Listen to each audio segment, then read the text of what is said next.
बिहार के मुख्यमंत्री नीतीश कुमार से अब मैं बात करूंगी इस बीच, क्योंकि ज़रूरी है। क्या वो संविधान का पालन कर रहे हैं सरकार के मुखिया होने के नाते?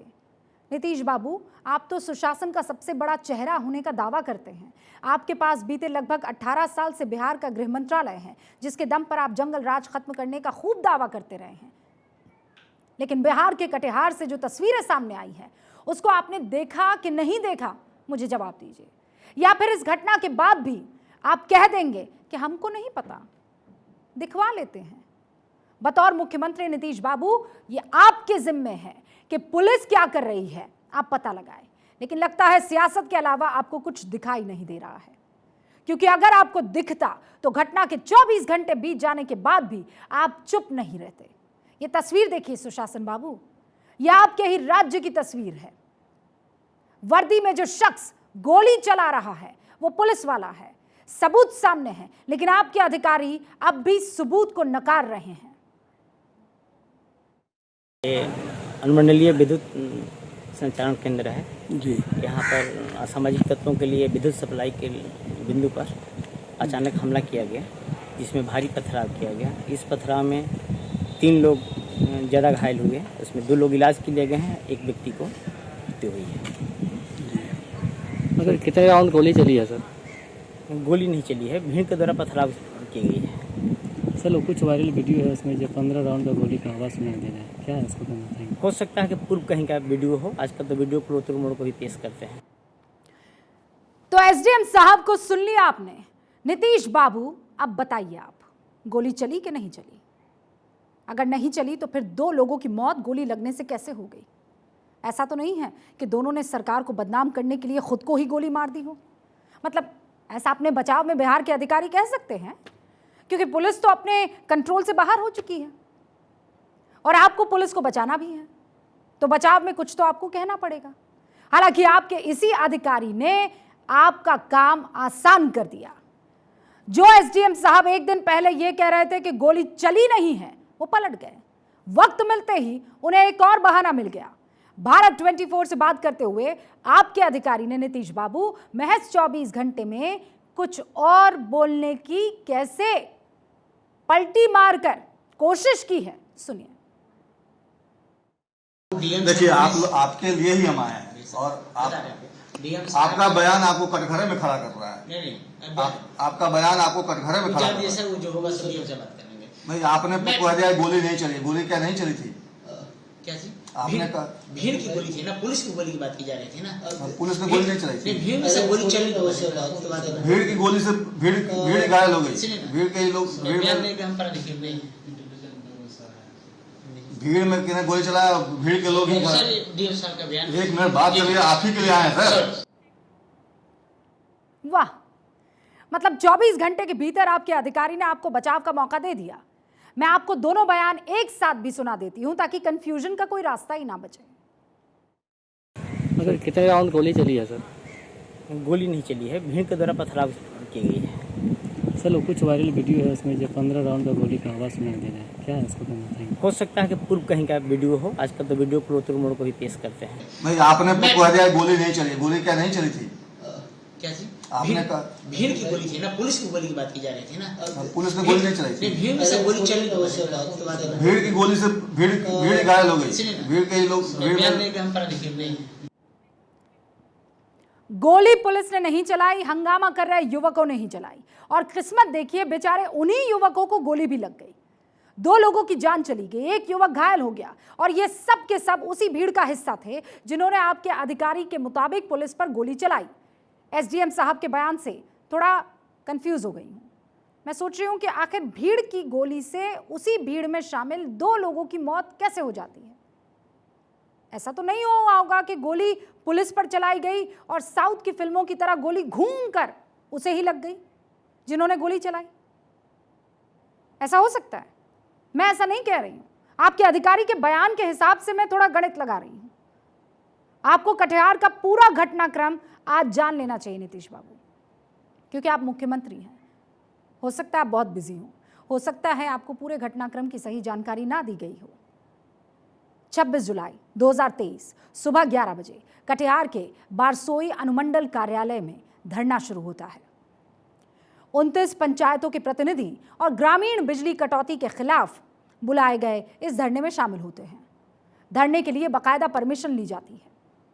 अगले 1 घंटे तक धरना एकदम शांतिपूर्वक चलता है। 12 बजे पुलिस और बिजली विभाग के अधिकारी धरना स्थल पर पहुंचते हैं और प्रदर्शन कर रहे लोगों को हटाने लग जाते हैं। जाहिर सी बात है, प्रदर्शनकारी चुपचाप वहां से चले तो नहीं जाते, तो पुलिस और प्रदर्शनकारियों में बहस शुरू हो जाती है। फिर देखते ही देखते बहस उग्र हो जाती है।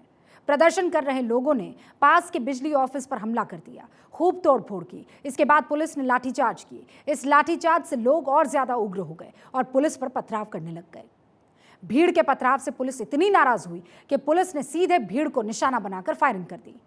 पुलिस की फायरिंग में छछना गांव के मोहम्मद खुर्शीद की मौके पर ही मौत हो गई। पुलिस की गोली से 2 और लोग घायल हुए।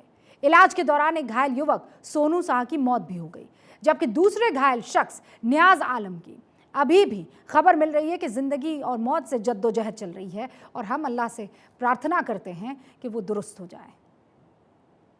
गोली पुलिस ने चलाई, ऐसा मैं भी नहीं कह रही हूं। एसडीएम के बयान से अलग कटिहार के एसपी ने पुलिस की तरफ से गोली चलाने की बात कही है, आप सुनिए। तो जो घटनाक्रम है, कुछ लोग यहाँ पे प्रोटेस्ट कर रहे थे, परंतु अचानक से जो है स्पॉन्टेनियस मॉब जो है वो वायलेंट हो गया और काफ़ी मात्रा में जो है पत्थरबाजी की करने लगे लोग। और ये जो देख रहे हैं आप, बाउंड्री के बाहर थे, सब बाउंड्री के अंदर भी आने लगे। एसडीओ एसडीपीओ जो सीनियर पदाधिकारी हैं वो सभी लोग यहाँ पे आए। उन लोगों को भी जो है ये रूम में जो है एक तरह से बंधक की तरह बनाया गया। तो आत्मरक्षात्मक में जो है कुछ प्रशासन के द्वारा जो है फायरिंग की गई है। पूरे मामले की हम लोग जांच कर रहे हैं। तो कटिहार के 2 अधिकारियों के बयान का विरोधाभास आपने देख लिया। मतलब कटिहार के एसपी कह रहे हैं कि पुलिस ने आत्मरक्षा में गोली चलाई।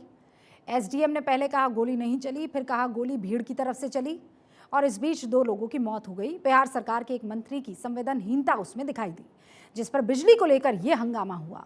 उस विभाग के मंत्री का यह बयान आप सुन लीजिए। आज जो बरसात का मौसम है, कहीं ठंडर होता है, कहीं बारिश हो जाती है, थोड़ा ट्रिपिंग का प्रॉब्लम आजकल होता है पूरे ऑल ओवर द कंट्री। ये केवल बिहार का मामला नहीं है।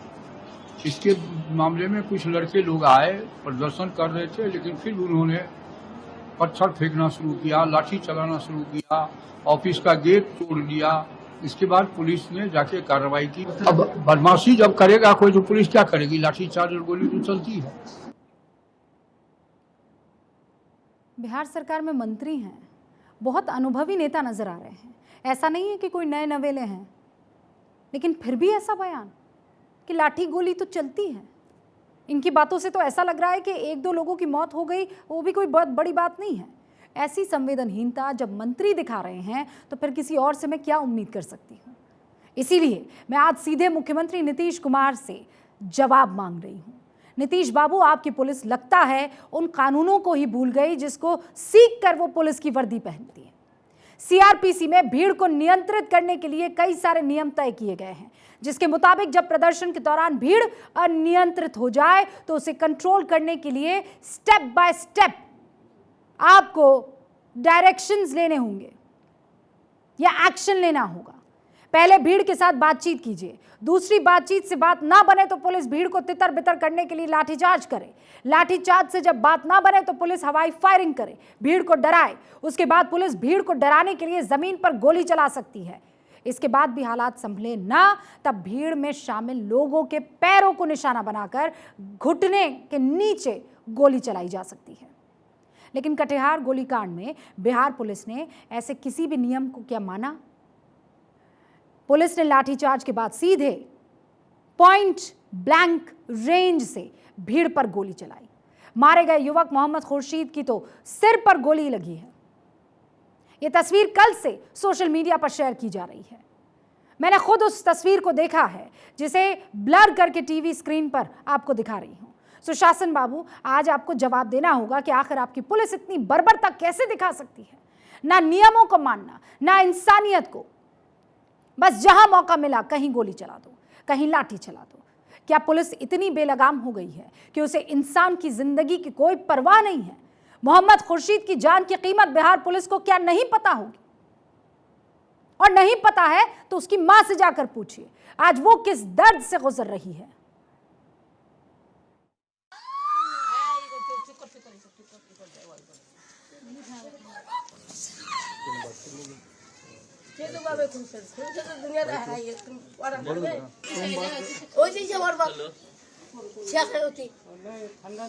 पुलिस का दोषी माने, पुलिस जो आके बीच में मारे, किसको मारे? अगर हम आयली बैली से मारेंगे कहीं जाके लग सकता है, दूरी से मारेंगे तो कहीं जाके लग सकता है। जब तक वो नजदीकी से नहीं मारा तो बीच में कैसे लगा?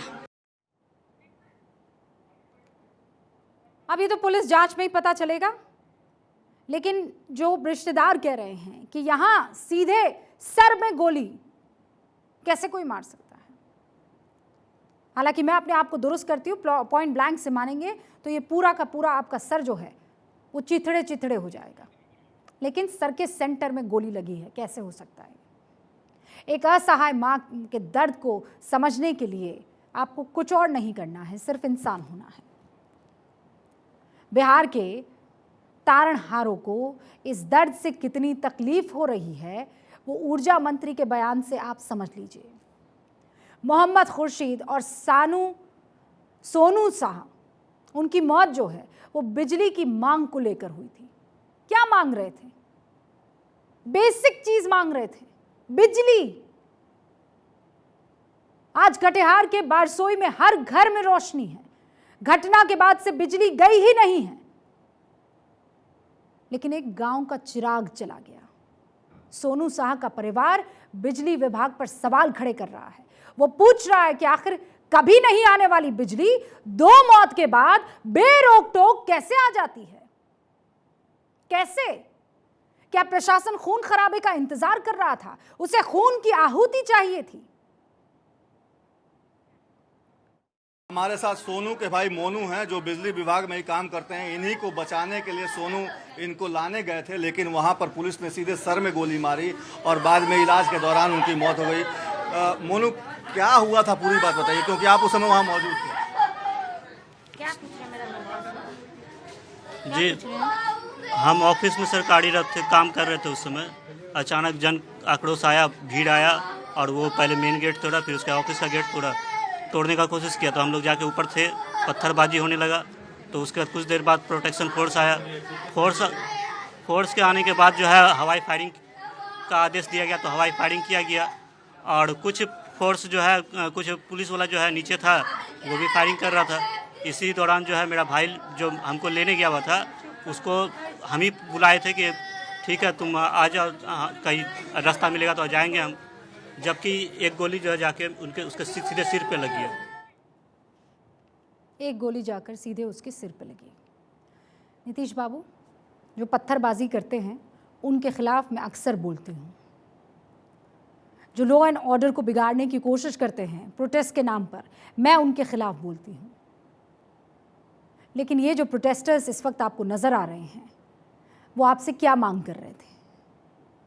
बिजली की।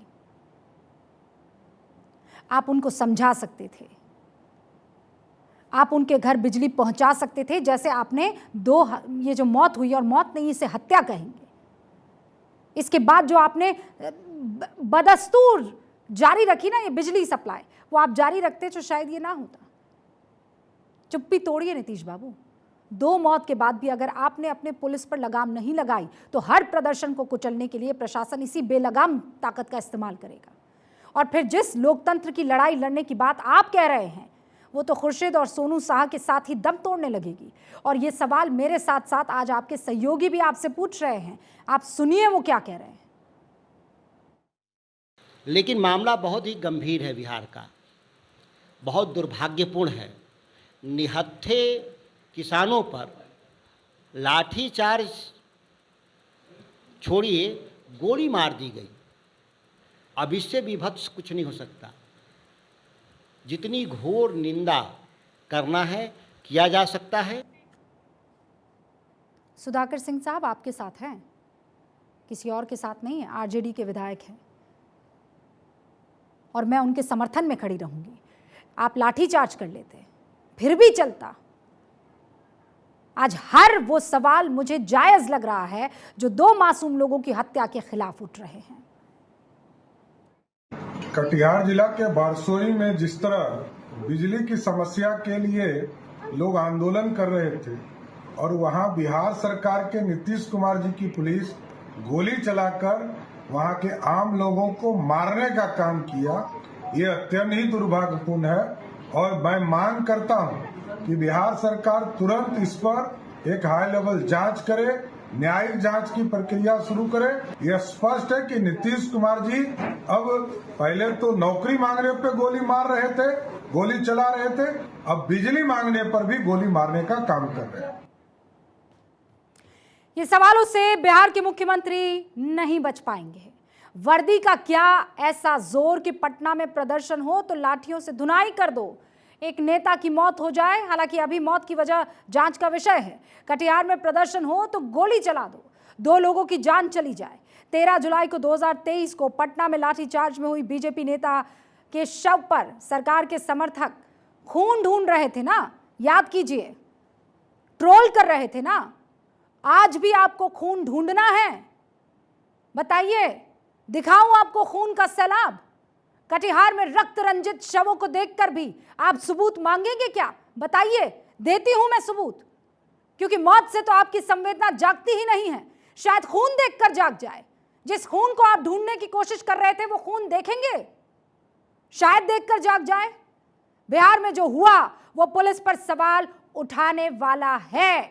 मैं आपको आज भीड़ को संभालने के लिए रिपोर्ट में लिखा एक किस्सा सुनाती हूं। ये रिपोर्ट मेरे पास है। कौन सी रिपोर्ट है? क्राउड कंट्रोल की ये रिपोर्ट, जिसको अगर आप मान जाते तो कटिहार में खून का एक कतरा नहीं बहता। 2016 में bureau of police research and development ने क्राउड कंट्रोल के लिए एक मैनुअल सभी राज्यों की पुलिस के लिए प्रकाशित किया था। इस रिपोर्ट के 13वें पन्ने पर आती हूं।